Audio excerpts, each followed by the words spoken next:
മനുഷ്യകുലം ലോകത്താകമാനം ബോധപൂർവമായ പരിവർത്തനത്തിന്റെ ദിശയിലാണിന്ന്. ആ മാറ്റത്തിന്റെ തിരിതെളിച്ചത് ലോകത്തിന്റെ തന്നെ അസ്തമന ദിക്ക് മഗ്രിബ് എന്ന് വിളിക്കപ്പെടുന്ന ഉത്തരാഫ്രിക്കയിലാണ്. മെഡിറ്ററേനിയൻ തീരത്തെ ട്യൂണീഷ്യ എന്ന അറബ് രാജ്യത്ത് ഉദയം കൊണ്ട വിപ്ലവത്തിന്റെ കാറ്റ് ഈജിപ്തിലും ലിബിയയിലും ഏകാധിപത്യങ്ങളെ കടപുഴക്കി യമനിലും സിറിയയിലും പ്രകമ്പനം സൃഷ്ടിച്ച് മുതലാളിത്തത്തിന്റെ ഈറ്റില്ലമായ അമേരിക്കൻ നഗരങ്ങളിലും പരിമളം പരത്തി മുന്നേറുകയാണ്.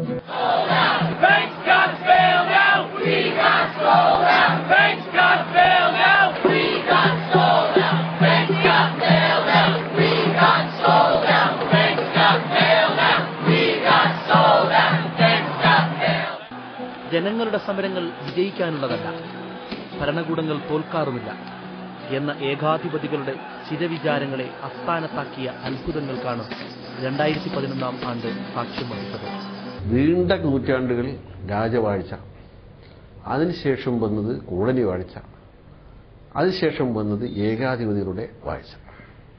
ഒരിക്കലും പൗരസ്വാതന്ത്ര്യത്തിന്റെ ഒരു സവിശേഷതയും ആസ്വദിക്കാനുള്ള സൗഭാഗ്യം ആ നാട്ടിലെ ജനങ്ങളിൽ ലഭിച്ചില്ല. എന്നല്ല, കടുത്ത മനുഷ്യാവകാശ ലംഘനങ്ങളും ക്രൂരമായ പീഡനങ്ങളുമാണ് പല രാജ്യങ്ങളും അരങ്ങേറിയത്.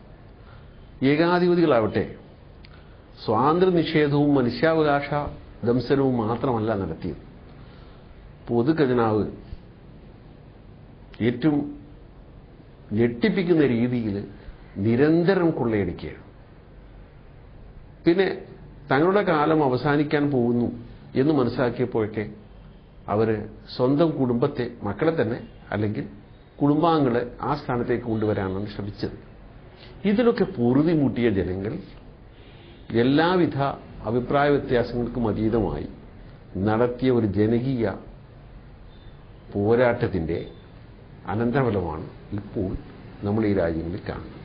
വൻ ശക്തിയായിരുന്ന സോവിയറ്റ് യൂണിയന്റെ പതനത്തെ തുടർന്ന് നിരനിരയായി തകർന്നടിഞ്ഞ കമ്മ്യൂണിസ്റ്റ് രാജ്യങ്ങളുടെ അനുഭവങ്ങളെ അനുസ്മരിപ്പിക്കുകയാണ് അറബ് ലോകത്തെ പുതിയ സംഭവവികാസങ്ങൾ.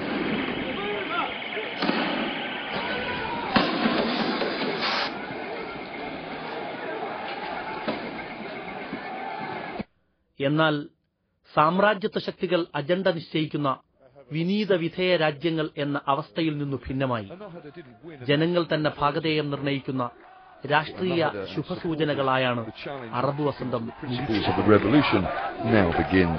ലോകമെങ്ങുമുള്ള വിമോചന പോരാളികൾക്ക് ആവേശവും പ്രചോദനവും നൽകുന്നതാണ് അറബ് മുസ്ലിം നാടുകളിൽ നടന്നുകൊണ്ടിരിക്കുന്ന സംഭവവികാസങ്ങൾ. ദീർഘമായ 22 വർഷത്തെ ഏകാധിപത്യ മർദ്ദക ഭരണകൂടത്തിൽ നിന്ന് ട്യൂണീഷ്യൻ ജനത മോചനം നേടുകയുണ്ടായി. പ്രകാരം തന്നെ 30 വർഷത്തെ ഹുസ്നി മുബാറക്കിന്റെ സ്വേച്ഛാധിപത്യ മർദ്ദക ഭരണകൂടത്തിനാണ് ഈജിപ്തിൽ അന്ത്യം കുറിക്കപ്പെട്ടത്. 42 വർഷം നീണ്ടുനിന്ന മുഹമ്മദ് ഗദ്ദാഫിയുടെ ലിബിയയിലെ കുടുംബാധിപത്യത്തിനും അന്ത്യം കുറിക്കപ്പെടുകയുണ്ടായി. ഇതുവഴി ലോകത്ത് കൊമ്പിച്ച മാറ്റമാണ് നടന്നുകൊണ്ടിരിക്കുന്നത്. ഒരുപക്ഷെ ലോകത്തെ നവീകരിക്കുന്ന ചുരുക്കം പ്രസ്ഥാനങ്ങളിൽ ഒന്നായിട്ടാണ് അറബ് വസന്തമെന്ന പേരിൽ ഇപ്പോൾ പ്രഖ്യാപിതമായിരിക്കുന്ന, ഇപ്പം വിസ്തൃതമായിരിക്കുന്ന ഈ പ്രസ്ഥാനത്തെ ഞാൻ കാണുന്നത്. അതിന് ഉദാഹരണം പറയുകയാണെങ്കിൽ ഫ്രഞ്ച് റവല്യൂഷൻ ലോകത്തെ മാറ്റിമറിച്ചു. അതിന്റെ മുദ്രാവാക്യങ്ങളുണ്ട്, സമത്വം, സ്വാതന്ത്ര്യം, സാഹോദര്യം തുടങ്ങിയ മുദ്രാവാക്യങ്ങളിലൂടെ ഫ്രഞ്ച് വിപ്ലവം ലോക ആസകലം ജനാധിപത്യത്തിന്റെ ആശയങ്ങൾ എത്തിച്ചു. അതുപോലെ തന്നെ 1848 ഇറങ്ങിയ കമ്മ്യൂണിസ്റ്റ് മാനിഫെസ്റ്റോ ലോകമെമ്പാടും അതിന്റെ ഒരു ഇമ്പാക്റ്റ് ഉണ്ടാക്കി. അതുപോലെ തന്നെയാണ് 1969 വസന്തകലാപം പാരീസിലെ ആ കലാപവും കമ്മ്യൂണിസ്റ്റിനകത്തും പുറത്തുമുള്ള ജനാധിപത്യ സങ്കല്പങ്ങൾക്ക് പുത്തൻ ചക്രവാളം മാനങ്ങൾ നൽകുന്നതിൽ വിജയിച്ചു. അത് ലോകത്തെ മാറ്റിമറിച്ചു. ഇങ്ങനെ ലോകത്തെ മാറ്റിമറിക്കുന്ന ചുരുക്കം പ്രസ്ഥാനങ്ങളിലെ ഏറ്റവും പുതിയ ഒരു അധ്യായം എന്ന നിലക്കാണ് അറബ് വസന്തമെന്ന് വിശേഷിപ്പിക്കുന്ന ഇപ്പോൾ പശ്ചിമ പൂർവേഷ്യയിലൊക്കെ നിൽക്കുന്ന ജനകീയ പ്രസ്ഥാനങ്ങളെ വിലയിരുത്താൻ ഞാൻ ആഗ്രഹിക്കുന്നു.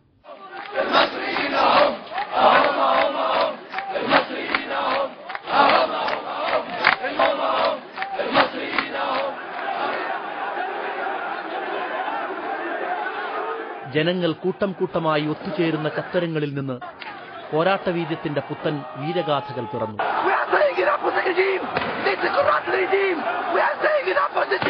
സൈനുലാബ്ദീൻ ബിൻ അലിയുടെ സ്വേച്ഛാധിപത്യത്തിനെതിരെ ടുനീഷ്യൻ ജനതയുടെ ഇച്ഛാശക്തിയിൽ പിറവിയെടുത്ത മുല്ലപ്പൂ വിപ്ലവമാണ് അറബ് വസന്തത്തിന്റെ ക്ഷിപ്രനിമിത്തം. ഇപ്പോൾ 1987 ബെൻ അലി ടുണീഷ്യയിൽ അധികാരത്തിൽ വരുന്നത്. തുടക്കത്തിൽ അദ്ദേഹത്തിന് വൻ ജനപിന്തുണ ഉണ്ടായിരുന്നു.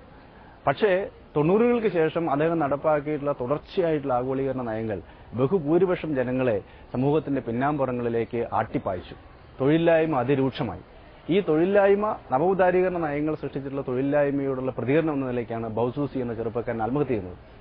അദ്ദേഹം ശരീരത്തിലെ തീക്കൊളുത്തി ആത്മഹത്യ ചെയ്യുന്നതിന്റെ ദൃശ്യങ്ങൾ വിവിധ മാധ്യമങ്ങളിലൂടെ, പ്രത്യേകിച്ച് ഇന്റർനെറ്റ് മാധ്യമങ്ങളിലൂടെ, nawat.org തുടങ്ങിയിട്ടുള്ള ഇന്റർനെറ്റ് സൈറ്റുകളിലൂടെ ലോകമെമ്പാടും പ്രചരിക്കുകയും ഒരു പുതിയ ജനാധിപത്യ ബോധത്തിലേക്ക് ടുണീഷ്യൻ ജനത ഉണർന്നു വരികയും ചെയ്തു.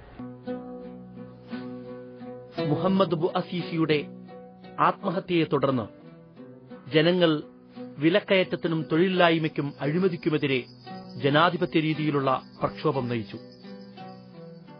2010 ഡിസംബർ 27 ടുനീസിൽ നടന്ന ആയിരങ്ങൾ പങ്കെടുത്ത ഐക്യദാർഢ്യ റാലിയോടെ പോരാട്ടം ദേശീയ തലത്തിലേക്ക് വളർന്നു. സമൂഹത്തിന്റെ നാനാ തുറകളിലുള്ളവർ സ്വേച്ഛാധിപത്യത്തിനെതിരെ കൈകോർത്തു. ഒടുവിൽ ശക്തമായ ജനകീയ പ്രക്ഷോഭങ്ങളെ തുടർന്ന് 2011 ജനുവരി 14 ടുനീഷ്യൻ പ്രസിഡന്റ് ബിൻ അലി ഭാര്യയോടൊപ്പം സൗദി അറേബ്യയിലേക്ക് നാടുവിട്ടു.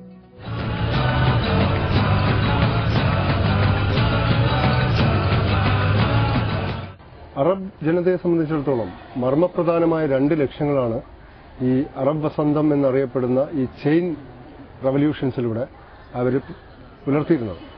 ഒന്നാമത്തേത്, ഈ മിക്ക അറബ് രാജ്യങ്ങളെയും വളരെ കാലമായി ഗ്രസിച്ചുകൊണ്ടിരുന്ന സ്വേച്ഛാധിപതികളിൽ നിന്നുള്ള മോചനം. രണ്ടാമതായി, പല അറബ് രാജ്യങ്ങളെയും ദശാബ്ദങ്ങളായി അമേരിക്കൻ സാമ്രാജ്യത്വം ഗുപ്തമായും പരസ്യമായും പല രീതിയിൽ ചൂഷണം ചെയ്യുന്നതിൽ നിന്നുള്ള ഒരു വിമുക്തി. ഇതിലേറെക്കുറെ ആദ്യത്തെ ലക്ഷ്യം സ്വേച്ഛാധിപതികളിൽ നിന്നോ അമേരിക്കൻ ശിങ്കിടികളായിരുന്ന, അമേരിക്കൻ സാമ്രാജ്യത്വത്തിന്റെ സ്റ്റൂജസ് ആയിരുന്ന സ്വേച്ഛാധിപതികളിൽ നിന്നുള്ള മോചനം എന്നുള്ള ലക്ഷ്യത്തിലേക്ക് അടുത്തുകൊണ്ടിരിക്കുന്നു. നാഥനില്ലാത്ത അരാജക അവസ്ഥയിലേക്ക് ടുനീഷ്യ എടുത്തെറിയപ്പെട്ടില്ല എന്നതാണ് മുല്ലപ്പൂ വിപ്ലവത്തിന്റെ മഹത്വം. ലോകപ്രശസ്ത ഇസ്ലാമിക പണ്ഡിതൻ റാഷിദ് ഗനൂഷി നേതൃത്വം നൽകുന്ന ഇസ്ലാമിക പ്രസ്ഥാനം അന്നഹ്ദ ജനാധിപത്യത്തിലൂടെ അധികാരത്തിലെത്തിയിരിക്കുന്നു. ടുണീഷ്യയിൽ പുതിയ ഗവൺമെന്റ് അധികാരത്തിൽ വന്നിട്ട് അവിടെ ജനാധിപത്യപരമായി തെരഞ്ഞെടുപ്പ് നടത്താനും ആ തെരഞ്ഞെടുപ്പിലൂടെ അന്നഹ്ദ പാർട്ടി അധികാരത്തിൽ വരികയും ചെയ്തു. അതേസമയം വെസ്റ്റേൺ രാജ്യങ്ങൾ, പടിഞ്ഞാറൻ രാജ്യങ്ങൾ മുന്നോട്ട് വയ്ക്കുന്ന തരത്തിലുള്ള ജനാധിപത്യമോ അവർ മുന്നോട്ട് വയ്ക്കുന്ന തരത്തിലുള്ള ആശയങ്ങളോ അല്ല. തങ്ങളുടെ സംസ്കൃതിയെ അടിയുറച്ചു നിന്നുകൊണ്ടുള്ള ഒരു നവജനാധിപത്യ ബോധമാണ് അവർ പ്രസരിപ്പിക്കുന്നത്. അവിടെ നിരന്തരം അടിച്ചമർക്കപ്പെട്ട, ഒരിക്കലും ഒരർത്ഥത്തിലും പ്രവർത്തന സ്വാതന്ത്ര്യം ലഭിച്ചിട്ടില്ലാത്ത ഇസ്ലാമിക പ്രസ്ഥാനത്തിന് അന്നഹ്ദയ്ക്ക് ഒരു സന്ദർഭം വന്നപ്പോൾ അതിനനുസരിച്ച് ഉയരാനും അങ്ങനെ ഈ മാറ്റത്തിന് നേതൃത്വം നൽകാനും സൗഭാഗ്യമുണ്ടായി. ജനങ്ങളുടെ മാൻഡേറ്റ് വാങ്ങാൻ അവർക്ക് കഴിഞ്ഞു. നിരായുധരായ ടുനീഷ്യൻ ജനതയുടെ പോരാട്ട വിജയം ആവേശ കൊടുങ്കാറ്റായി ഉടൻ ആഞ്ഞടിച്ചത് തൊട്ടയൽപ്പക്കത്തുള്ള ഈജിപ്ഷ്യൻ തെരുവോരങ്ങളിലാണ്. 30 ആണ്ടുകളായി തുടരുന്ന ഹുസ്നി മുബാറക്കിന്റെ സ്വേച്ഛാധിപത്യ ഭരണത്തിനെതിരെ ഈജിപ്താകെ ജനരോഷം ആളിപ്പടർന്നു.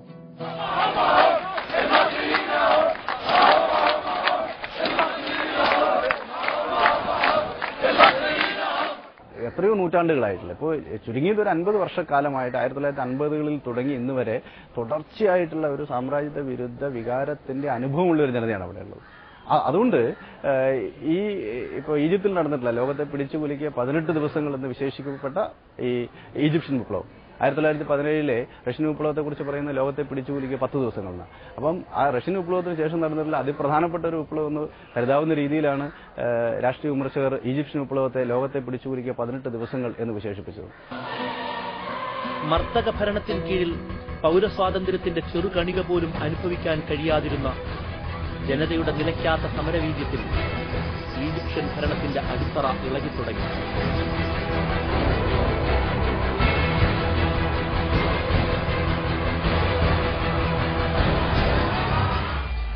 യുവാക്കളുടെ ഇച്ഛാശക്തിയും സാങ്കേതിക വിദ്യയുടെ അപാരമായ സാധ്യതയുമാണ് ഈജിപ്ഷ്യൻ വിപ്ലവം വിജയതീരത്തെത്തിച്ചത്. ലോകത്ത് തന്നെ ഏറ്റവും കൂടുതൽ യുവജന സമൂഹം നിലനിൽക്കുന്ന ഒരു പ്രദേശമാണ് അറബ് രാജ്യങ്ങളെന്ന് പറയുന്നത്. ജനസംഖ്യയിൽ നല്ലൊരു ശതമാനം 25 വയസ്സിന് താഴെ കഴിയുന്നവരാണ്. യുവ സമ്പത്ത് കൊണ്ട് അനുഗ്രഹീതമായ പ്രദേശങ്ങൾ. പക്ഷേ ആ ചെറുപ്പക്കാർ അവരുടെ ആയുസ്സിന്റെ നല്ലൊരു ശതമാനവും ഒരൊറ്റ ഭരണാധികാരിയെ മാത്രം, ഒരു ഏകാധിപതിയെ മാത്രം കണ്ട് പരിചയമുള്ളവരാണ്. ജനാധിപത്യത്തിന്റെ ബാലപാഠങ്ങൾ അവർ അറിയില്ല. തെരഞ്ഞെടുപ്പിന്റെ അനുഭവ സമ്പത്ത് അവർക്കില്ല. ബഹുകക്ഷി രാഷ്ട്രീയത്തെക്കുറിച്ച് അവർ കേട്ടിട്ടേയുള്ളൂ. അങ്ങനെയുള്ള ഒരു യുവജന സമൂഹം ബഹുകക്ഷി രാഷ്ട്രീയത്തിലും സുതാര്യതയിലും ജനാധിപത്യത്തിലും ബഹുസ്വരതയിലും അധിഷ്ഠിതമായ ഒരു രാഷ്ട്രീയ ക്രമത്തിനു വേണ്ടി അതിഗംഭീരമായ, അതേസമയം അങ്ങേയറ്റം അഹിംസാത്മകമായ ഒരു സമരമാണ് കെട്ടഴിച്ചു വിട്ടിരിക്കുന്നത്. ഏപ്രിൽ 6 യൂത്ത് മൂവ്മെന്റ് എന്ന ഫേസ്ബുക്ക് കമ്മ്യൂണിറ്റി ഗ്രൂപ്പാണ് ഈജിപ്തിലെ ദേശീയ പോലീസ് ദിനം ജനുവരി 25 പ്രതിഷേധ ദിനമായി ആചരിക്കാൻ ആഹ്വാനം ചെയ്തത്. അന്നു തുടങ്ങിയ സമരം വിപ്ലവ പോരാട്ടങ്ങളുടെ പൂർവ്വ മാതൃകകളെ അതിജയിക്കുന്നതായിരുന്നു. Protests began 9 months ago. Riot police used tear gas and drove their vehicles at the crowds. മൂലകാരണങ്ങൾ ഇല്ലാതെ ട്വിറ്ററും സാങ്കേതിക വിദ്യ കൊണ്ട് മാത്രം ഒരു വിപ്ലവത്തെ ജ്വലിപ്പിക്കാനോ ത്വരിപ്പിക്കാനോ പറ്റില്ല. അപ്പോൾ മൂലകാരണങ്ങളുണ്ട്. അത് സ്വേച്ഛാധിപത്യമാണ്, അമേരിക്കൻ സാമ്രാജ്യത്വത്തിന്റെ ഇടപെടലുകളാണ്. അപ്പം കാരണങ്ങളില്ലാതെ ഒരു പുതിയ സാങ്കേതിക വിദ്യക്കും ഇതിന്റെ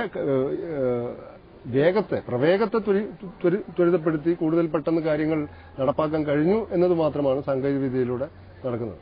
കൂടുതൽ വിദ്യാസമ്പന്നരായ, കൂടുതൽ ടെക്കികളായിട്ടുള്ള ചെറുപ്പക്കാരാണ് ഇസ്ലാമിന്റെയും ഇസ്ലാമിക പ്രസ്ഥാനങ്ങളുടെയും മുദ്രാവാക്യങ്ങൾ ഏറ്റുപിടിച്ചുകൊണ്ട് തെരുവുകളിൽ വന്നു നിറഞ്ഞത് എന്ന് നമുക്ക് കാണാൻ കഴിയും. ആധുനിക സാങ്കേതിക വിദ്യയെ ഉപയോഗപ്പെടുത്തുന്ന ചെറുപ്പക്കാർക്കെതിരെ സാമ്പ്രദായിക പണ്ഡിതന്മാർ ഉയർത്തുന്ന വിമർശനങ്ങളെയും അറബ് ചെറുപ്പക്കാർ മറികടന്നു കഴിഞ്ഞിരിക്കുന്നു. ആ അർത്ഥത്തിൽ നമുക്കറിയാം, അറബ് വിപ്ലവത്തിൽ ചെറുപ്പക്കാരും അവരുടെ ഏക ആയുധമായിട്ടുള്ള വിവരവിനിമയത്തിനുള്ള അവരുടെ ഏകായുധമായിട്ടുള്ള ഏകാധിപത്യ വ്യവസ്ഥയിൽ വിവരങ്ങൾ കൈമാറുവാൻ അവർ ആശ്രയിക്കുന്ന സോഷ്യൽ നെറ്റ്വർക്കുകളുടെയും പുത്തൻ നവമാധ്യമ സാങ്കേതിക വിദ്യകളുടെയും സാന്നിധ്യം ഏറെ ചർച്ച ചെയ്യപ്പെട്ടതും നമ്മൾ കണ്ടതുമാണ്. ദീർഘകാലത്തെ വിമോചന പോരാട്ടത്തിന്റെ പാരമ്പര്യമുള്ള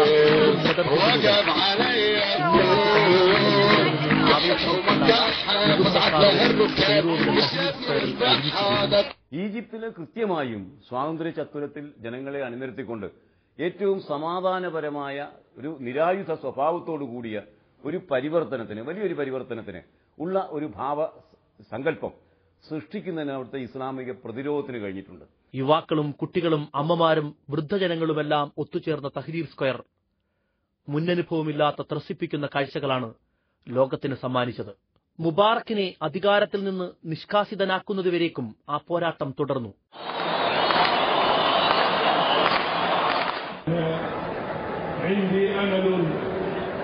40 വർഷക്കാലം വിപ്രവാസിയായി കഴിഞ്ഞ ഷെയ്ഖ് യൂസുഫ് അൽ ഖർലാവി തഹ്രീർ സ്ക്വയറിലെ മുസ്ലിങ്ങളും ക്രിസ്ത്യാനികളും ഇടതുപക്ഷക്കാരും അടക്കമുള്ള പോരാളികളെ അഭിസംബോധന ചെയ്തു നടത്തിയ വെള്ളിയാഴ്ച ഖുതുബ ചരിത്രത്തിന്റെ കാവ്യനീതിയായി.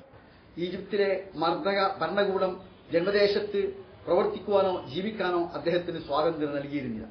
എന്നാൽ ഒരു ജേതാവിനെ പോലെ അദ്ദേഹത്തിന് കൈറോവിൽ വന്നിറങ്ങാനും 20 ലക്ഷം വരുന്ന വിപ്ലവകാരികളെ സംബോധന ചെയ്യുവാനും അവസരം ലഭിക്കുകയുണ്ടായി.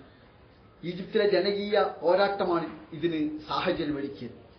അദ്ദേഹത്തിന്റെ വെള്ളിയാഴ്ചയിലെ പ്രഭാഷണം കേൾക്കുവാൻ മുസ്ലിങ്ങൾ മാത്രമല്ല, ക്രൈസ്തവ സഹോദരന്മാരും കമ്മ്യൂണിസ്റ്റ് സുഹൃത്തുക്കളും ഉൾപ്പെടെ എല്ലാ വിഭാഗം ആളുകളും സന്നിഹിതരായിരുന്നു.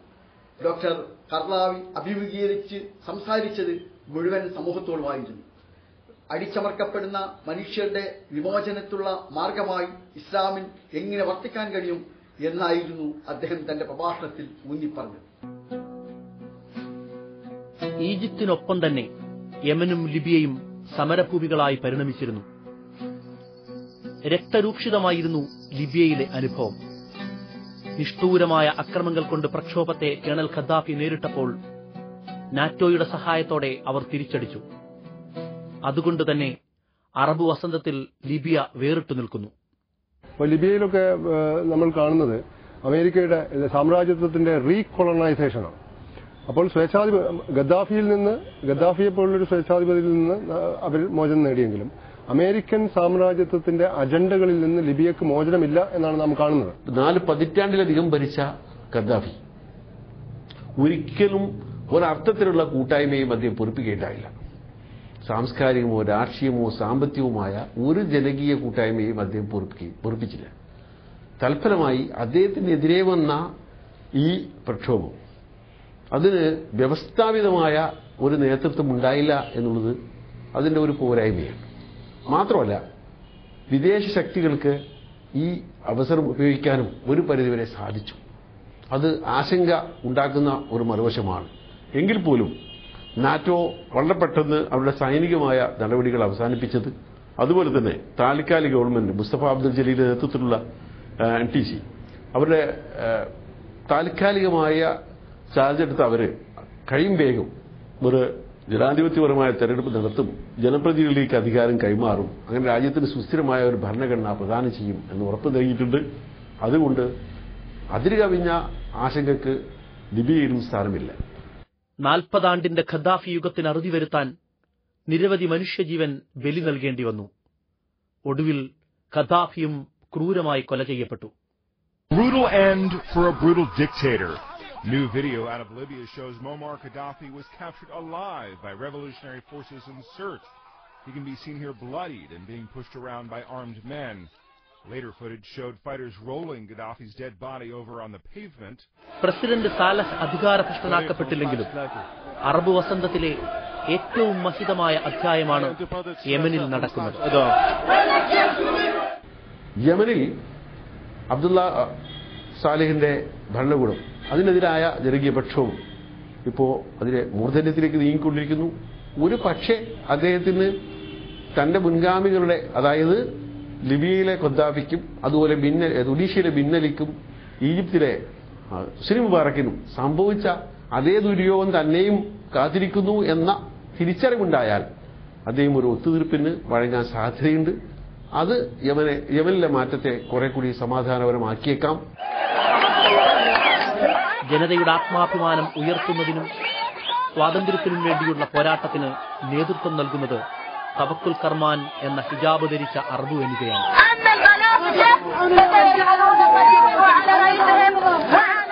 ഈ രാഷ്ട്രീയ പോരാട്ടങ്ങളെ മാനിച്ച് തവക്കുൽ കർമാന് ഈ വർഷത്തെ സമാധാനത്തിനുള്ള നോബൽ സമ്മാനം നൽകി.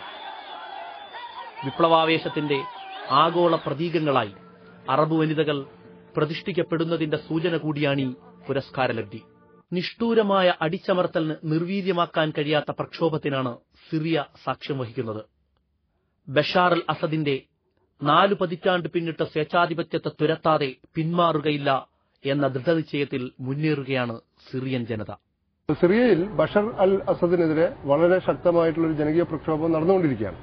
സിറിയയിൽ നിന്ന് അസദ് മാറിയാൽ വാസ്തവത്തിൽ അമേരിക്കൻ സാമ്രാജ്യത്വത്തിന് അതിന്റെ കാര്യങ്ങൾ സിറിയയിലും ഇറാനിലും എളുപ്പമാവുമെന്നാണ് നമ്മൾ വിചാരിക്കേണ്ടത്.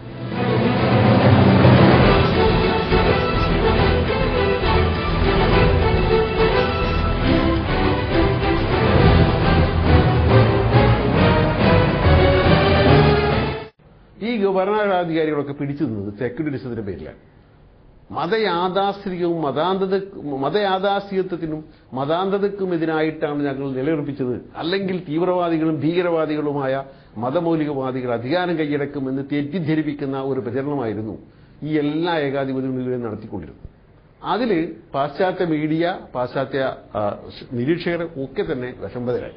അത് തന്നെയാണ് നമ്മുടെ പൗരസ്ത്യ ലോകത്തെ മീഡിയയുടെയും സ്ഥിതി.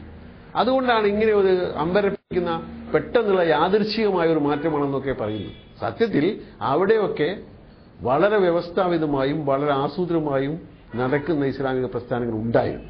ഈ പ്രസ്ഥാനങ്ങൾക്ക് തങ്ങളുടെ നാടിനെ സംബന്ധിച്ച് യാതൊരു തെറ്റിദ്ധാരണയും ഉണ്ടായിരുന്നില്ല. ഏകാധിപതികൾ പിടിച്ചു നിൽക്കാൻ അവസാന നിമിഷം വരെ അവർ ശ്രമിക്കും. എന്നാൽ സമാധാനപരമായി തന്നെ ഈ ഒരു മാറ്റം സാധ്യമാണ് എന്ന ശുഭാപ്തി വിശ്വാസത്തോടുകൂടി നടത്തിയ സാഹസികവും അങ്ങേയറ്റം സഹനാത്മകവുമായ ഒരു പ്രവർത്തനത്തിന്റെ സ്വാഭാവികമായ പരിണതി കൂടിയാണ് ഈ രാജ്യങ്ങളിൽ നടന്ന മാറ്റങ്ങൾ. ലാറ്റിൻ അമേരിക്കയിലെ പോലെ പെട്ടെന്ന് കെട്ടടങ്ങിയ ജനരോഷത്തിനപ്പുറം ഒരു സർഗാത്മകമായ ദിശയുള്ള മതാധിഷ്ഠിത പ്രത്യശാസ്ത്രബോധത്തിൽ പടുത്തുയർത്തിയ പോരാട്ടം എന്ന നിലയ്ക്കാണ് അറബ് വസന്തം ലോകത്തിന് പ്രത്യാശയാകുന്നത്. പശ്ചിമേഷ്യയിലെ സാഹചര്യത്തിൽ പശ്ചിമേഷ്യയുടെ കൾച്ചറൽ ക്യാപിറ്റൽ, അവരുടെ സാംസ്കാരിക മൂലധനത്തെ നിർണ്ണയിക്കുകയും നിശ്ചയിക്കുകയും ചെയ്യുന്നത് അറബ് സംസ്കൃതിയും ഇസ്ലാമുമാണ്. അതിൽ തന്നെ ഇസ്ലാമിക ദർശനത്തിന് വലിയ പ്രാധാന്യമുണ്ട്. മാത്രമല്ല, ഇസ്ലാമിക ദർശനം ഒരു പരിധിവരെ ഒരു സമഗ്രമായ ജീവിത വീക്ഷണമായി മുന്നോട്ട് വെക്കുന്നുണ്ട്. കാരണം അതിനൊരു രാഷ്ട്രീയ നിലപാടുണ്ട്, അതിനൊരു സാംസ്കാരിക പദ്ധതിയുണ്ട്. അതുകൊണ്ട് സ്വാഭാവികമായിട്ട് സോഷ്യലിസം പോലെയുള്ള ആശയങ്ങൾ കടന്നു വന്നപ്പോൾ പോലും അതിനെ ഈ പശ്ചിമേഷ്യയുടെ സവിശേഷമായ സാഹചര്യങ്ങളിലേക്ക് കൂട്ടിയിണക്കി ചേർത്തുകൊണ്ട് അറബ് സോഷ്യലിസം എന്ന നിലയ്ക്കാണ് അവിടെ പ്രയോഗിക്കപ്പെടുന്നത്. ഇസ്ലാമിക പ്രതിരോധം അമേരിക്കയ്ക്ക് എതിരായി വരുന്നു എന്ന നിലയ്ക്കാണ് അമേരിക്ക അതിനെ എതിർക്കുന്നത്. പക്ഷേ മുന്നേറിയ ജനാധിപത്യത്തിന്റെ പാരാമീറ്റേഴ്സ്, അതിന്റെ അളവുകോലുകൾ ഉപയോഗിച്ചുകൊണ്ടാണോ ഇസ്ലാമിക പ്രസ്ഥാനങ്ങൾ വളരുന്നത് എന്ന കാര്യത്തിൽ ഭിന്നാഭിപ്രായങ്ങൾ ഉണ്ടാകാൻ ഇടയുണ്ട്. ഇസ്ലാമിക പ്രസ്ഥാനത്തെ ഇസ്ലാമിക തീവ്രവാദവുമായി സമീകരിക്കുമ്പോഴാണ് അമേരിക്ക വിജയം കാണുന്നത്. അപ്പോൾ ഇസ്ലാമിക തീവ്രവാദം എന്ന നിലയ്ക്ക് അവതരിപ്പിക്കാൻ പാകത്തിൽ തീവ്രവാദ ശക്തികളും ഇസ്ലാമിക പ്രസ്ഥാനത്തിനകത്ത് രൂപം കൊണ്ടിരിക്കുന്നു എന്നത് ഇപ്പോൾ ലഷ്കർ-എ തൊയ്ബ പോലെയുള്ള സംഭവങ്ങളിൽ നമുക്ക് വളരെ പ്രകടമായി കാണാൻ കഴിയുന്ന കാര്യമാണ്. അതുകൊണ്ട് അത്തരം തീവ്രവാദപരമായ പരിഗണനകളുടെ അപ്പുറത്ത് ജനാധിപത്യപരമായ താൽപര്യങ്ങളെ മുൻനിർത്തി ഈ പശ്ചിമ ഏഷ്യയിലൊക്കെ മുന്നേറി എന്നതാണ് ഒരുപക്ഷേ അവിടെയുള്ള ഇസ്ലാമിക സംഘടനകൾക്ക് അതിന് നേതൃത്വപരമായ പങ്കുവഹിക്കാൻ ഇടയാക്കിയെന്ന് ഞാൻ കരുതുന്നു. മത രാഷ്ട്ര വിഭജനം എന്ന പാശ്ചാത്യ അന്ധവിശ്വാസങ്ങൾക്കെതിരായ ഏറ്റവും ശക്തമായ ചെറുത്തുനിൽപ്പാണ് അറബ് വസന്തം കാഴ്ചപ്പെടുത്തുന്നത്. ഇപ്പൊ ലാറ്റിൻ അമേരിക്കയിൽ ക്രിസ്തീയ വിശ്വാസത്തിനകത്ത് രൂപപ്പെട്ടു വന്ന ലിബറേഷൻ തിയോളജി, വിമോചന ദൈവശാസ്ത്രം എന്ന ആശയം ആണ് ലാറ്റിൻ അമേരിക്കയിൽ യഥാർത്ഥത്തിൽ ഇന്ന് കാണുന്ന സോഷ്യലിസ്റ്റ് ഡെമോക്രസി എന്ന ആശയത്തിലേക്ക് ജനങ്ങൾ നയിച്ചത്. അതുപോലെ തന്നെ ഇപ്പൊ അറബ് ലോകത്ത് ഈ സാമ്രാജ്യത്വത്തിനെതിരായിട്ടുള്ള ഇസ്ലാമിക ദർശനത്തെ അടിസ്ഥാനപ്പെടുത്തിയിട്ട് തന്നെ വളർന്നു വന്നിട്ടുള്ള പ്രത്യയശാസ്ത്ര പരിസരമുണ്ട്. ആ പ്രത്യയശാസ്ത്രങ്ങൾ പല രൂപത്തിൽ പ്രവർത്തിക്കുന്നുണ്ട്.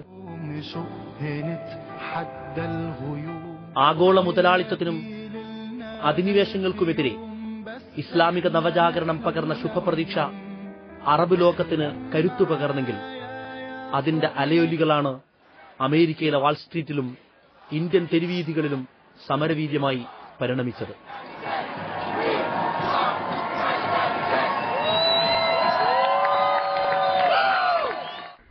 അറബ് ലോകത്ത് മാത്രമല്ല സാർവദേശീയ തലത്തിൽ തന്നെ അതിന്റെ പ്രതിഫലനങ്ങൾ കണ്ടു തുടങ്ങി എന്നുള്ളതാണ് അമേരിക്കൻ ഐക്യനാടുകളിലും യൂറോപ്പിലും നടന്നുകൊണ്ടിരിക്കുന്ന മുതലാളിത്ത വിരുദ്ധ പ്രക്ഷോഭങ്ങൾ കാണിക്കുന്നത്. ഒക്യുപ്പൈ വാൾസ്ട്രീറ്റ് പ്രക്ഷോഭത്തിന്റെ പ്രചോദന കേന്ദ്രം, അതിന്റെ പ്രേരണാ കേന്ദ്രം അറബ് തെരുവുകളായിരുന്നു എന്ന് വരുമ്പോൾ അതിന്റെ അർത്ഥം ലോക രാഷ്ട്രീയത്തിന്റെ ഗതി നിർണ്ണയിക്കുന്നതിൽ അറബ് യുവാക്കളും മുസ്ലിം യുവാക്കളും അറബ് തെരുവുകളും നിർണായകമായ പങ്കുവഹിക്കുന്നു എന്നുള്ളതാണ്. വാൾസ്ട്രീറ്റ് ആണ് ഊഹക്കച്ചവടത്തിന്റെ തെരുവ്, ഊഹക്കച്ചവടത്തിന്റെ ക്യാപിറ്റൽ എന്ന് മാത്രമല്ല അമേരിക്ക അടിസ്ഥാനപ്പെടുത്തിയിരിക്കുന്ന ഊഹക്കച്ചവടാധിഷ്ഠിതമായ മൂലധന നിക്ഷേപത്തിന്റെ ഒരു സിംബലാണ് വാൾസ്ട്രീറ്റ്. അതിനെ ആക്രമിക്കുക എന്ന് പറയുന്നത്, അത് പിടിച്ചെടുക്കുക എന്ന് പറയുന്നത് വഴി അമേരിക്കൻ സമ്പദ്ഘടന ഇപ്പോൾ മുന്നോട്ട് പോയിക്കൊണ്ടിരിക്കുന്ന ഒരു വീക്ഷണത്തിന്റെ, അതിന്റെ ഒരു ഉന്മുഖത്വത്തെ തന്നെയാണ്, ഒരു ധ്രുവീകരണ സ്വഭാവത്തെ തന്നെയാണ് ആ പ്രസ്ഥാനക്കാർ ചോദ്യം ചെയ്തിരിക്കുന്നതെന്ന് മാത്രമല്ല അതിന്റെ സ്വഭാവം പരിശോധിക്കുക. ആ പ്രസ്ഥാനം വലിയൊരളവോളം അറബ് വസന്തത്തെ അനുസ്മരിപ്പിക്കുന്നതാണ്. ഒരു പ്രദേശം കേന്ദ്രീകരിക്കുക, രാപകൽ അവിടെ പ്രക്ഷോഭകാരികൾ നിൽക്കുക. ഇനി പ്രക്ഷോഭത്തിൽ പങ്കുചേർന്ന ആൾക്കാരുടെ സ്വഭാവം പരിശോധിക്കുക. ഇടത്തരക്കാർ മുതൽ പരമദരിദ്രർ വരെയുള്ള ഒരു ജനസഞ്ചയമാണ്. എല്ലാ വിഭാഗം, all Stratus of social life അവിടെ അസംബിൾ ചെയ്യപ്പെട്ടിട്ടുണ്ട്. ആ അർത്ഥത്തിൽ ഇവ തമ്മിലുള്ള സമീകരണം, ഇവ തമ്മിലുള്ള ഈ സാമ്യങ്ങൾ വളരെ വലുതായിരിക്കുന്നു എന്ന നിലയ്ക്കാണ് ഞാൻ നേരത്തെ പറഞ്ഞത് അറബ് വസന്തം ലോകത്തെ ഒരു വ്യത്യസ്ത ലോകമാക്കി മാറ്റിയിരിക്കുന്നു. യമനിലോ സിറിയയിലോ ഈജിപ്തിലോ ആയിരുന്നെങ്കിൽ വിപ്ലവങ്ങളിൽ ഭാഗഭാക്കാകാമായിരുന്നു എന്നല്ല. പലസ്തീൻ കവി മഹ്മൂദ് ദർവേഷ് പറഞ്ഞതുപോലെ, കൂട്ടുകാരാ, നമ്മുടെ നാട് വന്ധ്യയല്ല, ഓരോ നാട്ടിനും അതിന്റെ ജന്മമുണ്ട്, ഓരോ പ്രഭാതത്തെയും ഒരു വിപ്ലവകാരി കാത്തിരിക്കുന്നുമുണ്ട്.